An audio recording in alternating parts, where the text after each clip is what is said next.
Namaste, Assalamu alaikum, Shalom, Buenos dias, Ni hao, Buenos tardes, Sister Akwabe, welcome in, what up though? Alright, how are you? This is Mélangé, week numero 5, session numero 2, and we're actually live streaming. Oh, and this is my first occasion doing it. I did used to do this stuff like a year or two ago, but this is the new setup, and I have yet to do a test run, so we'll just see how this goes. I'm also recording it just in case. So again, we're on a field trip, and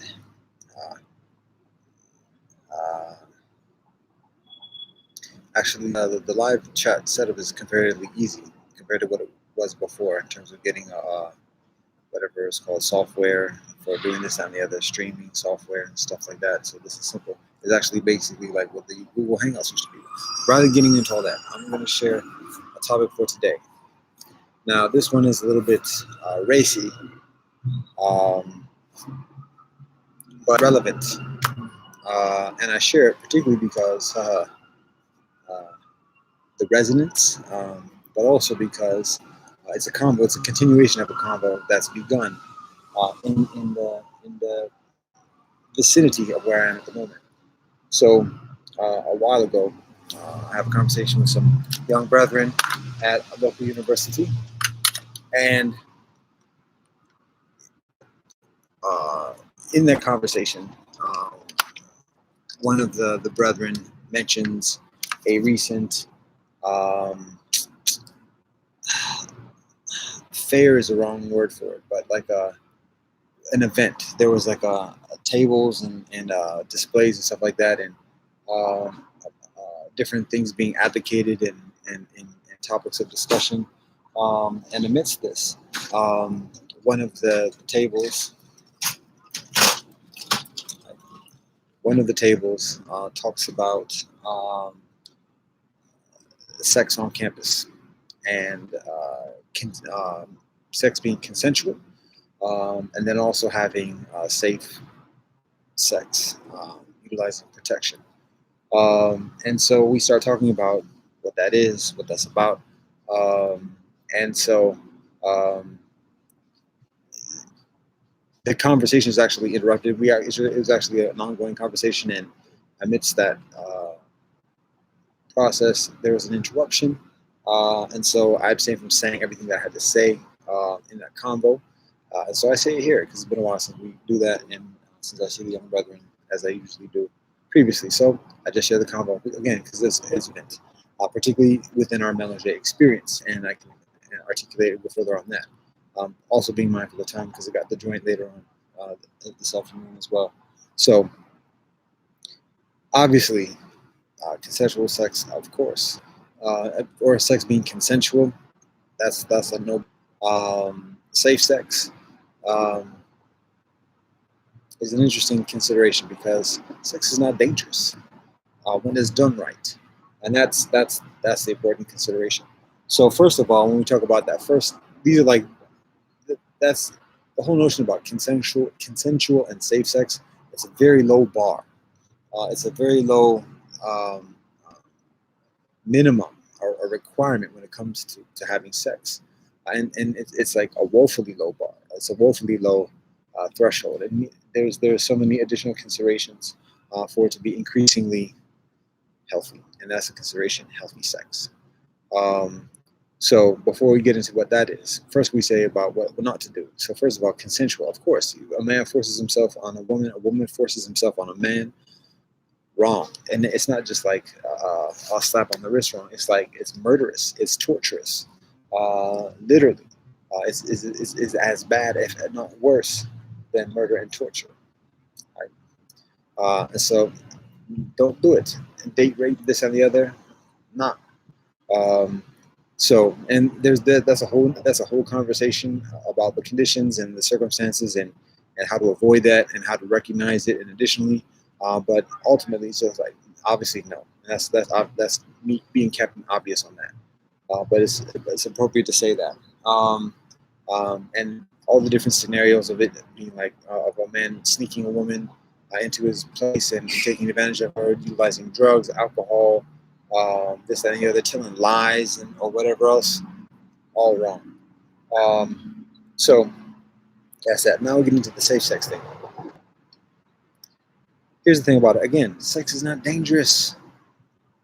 And if you're talking about having safe sex and using precautions accordingly, all of that, it's gutter sex. It's gutter sex, and that's the only reason why you would need safety, because it's gutter sex. Because it's not being mindful, considerate, attentive, dutiful, committed to the other person, invested, and so when you do have that commitment, marriage, and you do have that understanding, that support, that mindfulness, that intentionality, then those are the conditions for healthy sex. Um, so that's my spiel on it.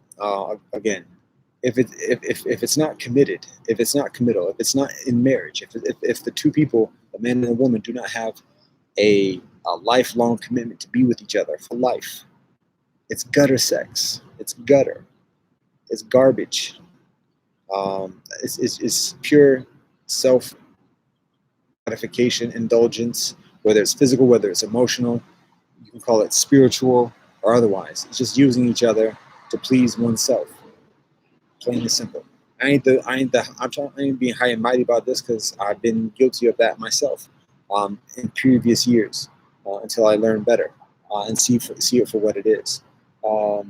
So when if you're concerned about catching something or starting something and needing to take precautions for that, that tells you something right there. It's gutter. So, anyways,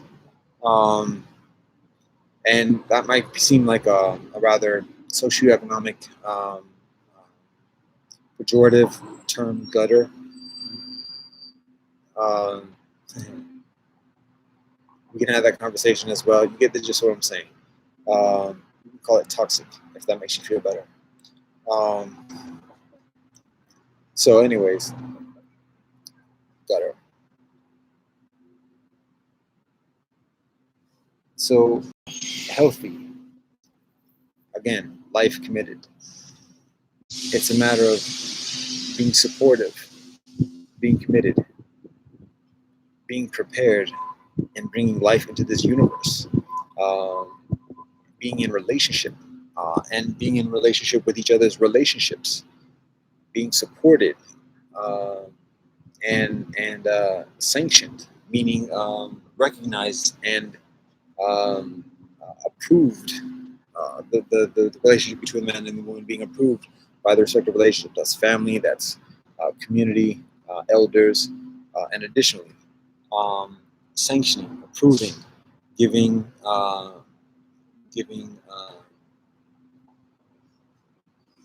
acceptance and support for that union, and then the sex occurring in that context, and that's in those conditions. That's healthy sex, because when we think about sex, when we recognize what sex is, um, it's a cipher. And I say this in other situations before, but sex is a cipher. It's like you're committed with each other one way or another, whether you recognize it or not, whether you see each other again in life, whether you even know each other's names or not. One way or another, you're committed. You're already connected. You're connected for life, and the well-beings are connected as well. That's for life. That's the power of sex. That's the nature of sex. Mentally connected, physically connected, spiritually connected, cosmically connected, emotionally connected, um, and even amidst all the drama and the hate and the ups and flows and everything else like that, it's still connected, particularly because of that. So recognizing that before even entering into that, it's a matter of having an understanding with each other beforehand, so that afterwards things are aesthetic optimally as much as possible. That's what healthy sex is. It's supportive, it's trusting, it's nurturing, and it's miraculous. So, because life emerges, and life is supported through that union, through the joining of flesh. So that's a consideration about toxic sex and healthy sex. So what does this have to do with Mélangé? Well, a lot, because Mélangé brethren are exotified. Oh, he looks so fantastic. What are you? Oh, what's your mix? What's this and the other? And people perceiving uh, Mélangé brethren, particularly Mélangé sisters, as objects of sexual gratification. Something different than the homogeneous or the homogeneity that one is accustomed to, that a man is typically a man is accustomed to. So all the methods are applicable for Mélangé brethren. So it's a matter of recognizing, first of all, what is healthy, and in recognizing what is healthy, being increasingly resilient against those strategies and against that undue influence, and saying, "Oh, wait, what you want me to do? Wait, what? What do you want to do that for?" All the steps that lead up to that, to the actual um, abrogation. So that's a significant consideration, because again, Mélangé brethren are often perceived as by homogenous communities as extraneous, as preferable foreigners or preferable outsiders, and leveraged in this, that, and the other. And so, again, against women, it's a matter of uh, using women for sexual objectification. Um, for men too, there is that tendency, but also um, there is other forms of uh, leverage, undue influence, uh, political, socio-economic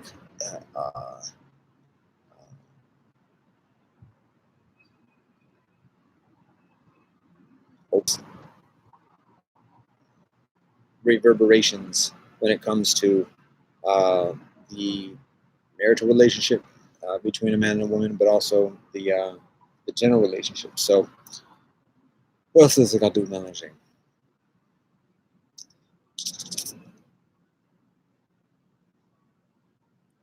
There are a few other things. I didn't take notes here at the moment. Um,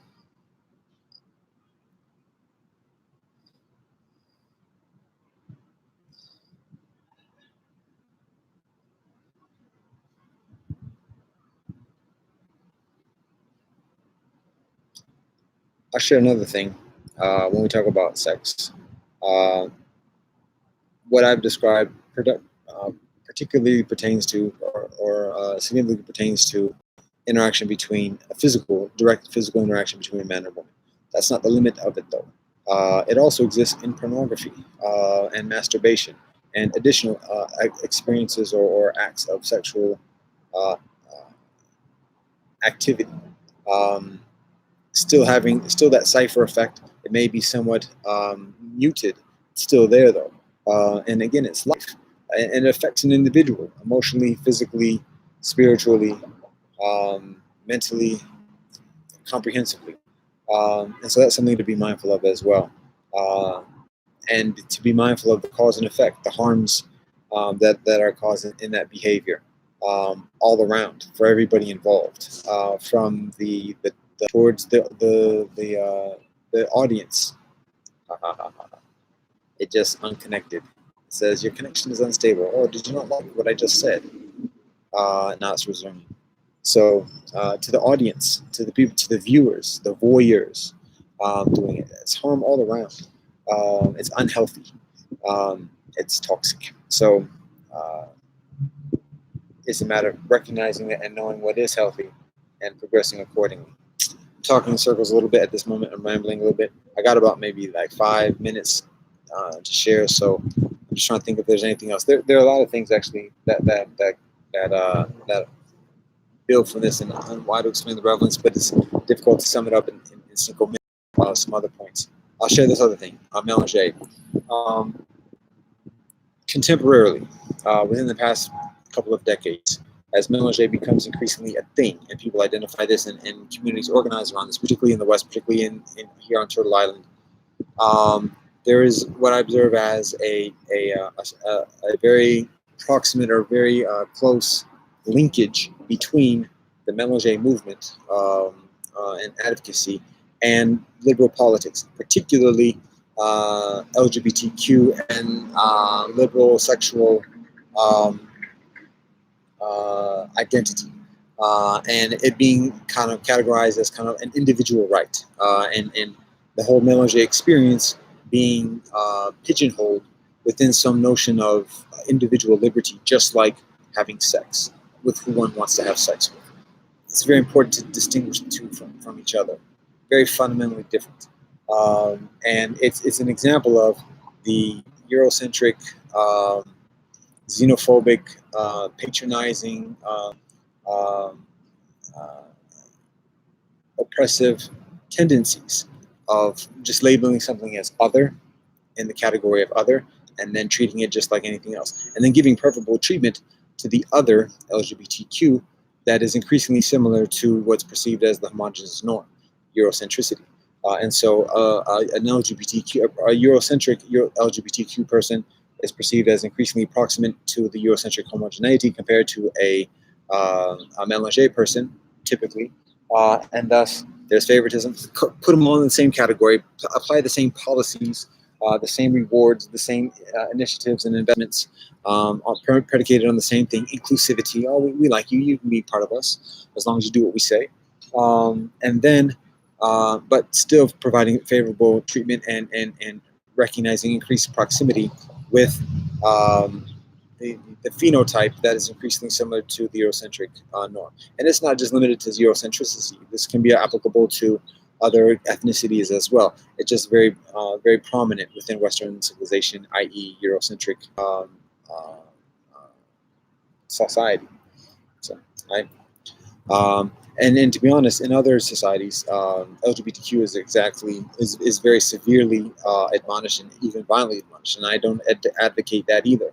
But that's just one of the distinctions between as a civilizational context. So, anyways, that's the scenario these days, and that's why it's important to recognize what healthy sex is, what healthy sexual relationship is, particularly as Mélangé people, so that we can be increasingly um, uh, healthy, enduring, resilient amidst the influences, the selfish tendencies, the oppressive tendencies within the society around us. Um, so when we are increasingly attuned um, and disciplined within our sexual relationships, then we can better see what's healthy, and not just sexually, but comprehensively, economically, politically, socially, and additionally. And we are also on further substantial ground, formidable ground, ethical ground to articulate the interests of Mélangé, what's in our best interests for our families, for our children, for our youth, for those who are in need, and additionally. And so, when getting enveloped in the liberal particularly the libertine trope, that provides a lot of discrediting amongst many communities, not just the Eurocentric mainstream, but also traditional communities additionally that just say, oh, they just want to party, they just want to have fun, um, and all the love and peace to Cindy Lauper additionally. But it gets marginalized and admonished as just the liberal frivolousness. And so it's important to recognize that, and to stand in the long-term interests of our families, of our children, our youth, our women, our men, our elders, and additionally. So that's part of the consideration, and the relevance of healthy sex. So, how you doing? All right. So that's part of it. Um, that's a lot of it. So I'm gonna leave it at that. I'm trying to think anything else. Anything else? Anything else?